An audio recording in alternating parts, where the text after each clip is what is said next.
Welcome to ప్రజానాడి news.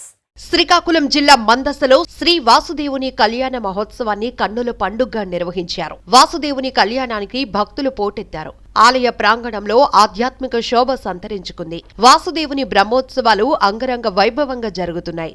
Shri Shri Shri Tridandi Devanatha Ramanuja Jeeyar స్వామి ఆధ్వర్యంలో శ్రీ భూసమేత వాసుదేవుని కళ్యాణ మహోత్సవం నేత్రపర్వంగా నిర్వహించారు. తొలుత ఉత్సవమూర్తులను వేదికపై భక్తుల సందర్శనార్థం ఉంచి శ్రీ త్రిదండి దేవనాథ రామానుజ జియర్ స్వామి వేద పండితులు శాస్త్రోక్తంగా పూజాధికాలు చేశారు. వాసుదేవుని నిజరూపాన్ని దర్శించుకునేందుకు భక్తులు తండోపతండాలుగా తరలివచ్చారు. గోవింద వాసుదేవుల నామస్మరణలతో ఆలయ ప్రాంగణమంతా మార్మోగింది. శ్రీ త్రిదండి దేవనాథ రామానుజ జియర్ స్వామి పర్యవేక్షణలో దేవదేవునితో పాటు శ్రీదేవి భూదేవి ఉత్సవమూర్తులను సుందరంగా అలంకరించారు. హంసవాహనంపై ఊరేగింపుగా కళ్యాణ మండపానికి తీసుకొచ్చారు. వాసుదేవుని కళ్యాణ మహోత్సవాన్ని కన్నుల పండుగగా జరిపారు. రాష్ట్ర మత్స్యశాఖ మంత్రి సీద్రి అప్పలరాజు, శ్రీదేవి దంపతులు స్వామివారి కళ్యాణ మహోత్సవంలో పాల్గొని భక్తి పారవశ్యంతో పులకించారు. ఉత్సవాల్లో భాగంగా ఏర్పాటు చేసిన సాంస్కృతిక కార్యక్రమాలు అలరించాయి.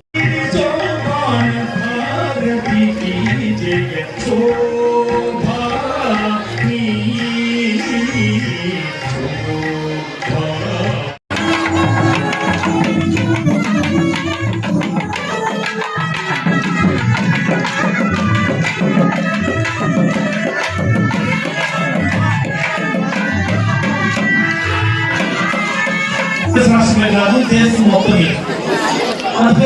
మండలం దేశవ్యాప్తంగా కరువు మండలంగా డిక్లేర్ చేశారు. అంతటి తక్కువ వర్షపాతం ఉన్నప్పటికీ కూడా మందస మండలంలో ఒక్క ఎకరా కూడా ఎదుర్కొంది. ఇది మందసాకున్నటువంటి గొప్పతనం.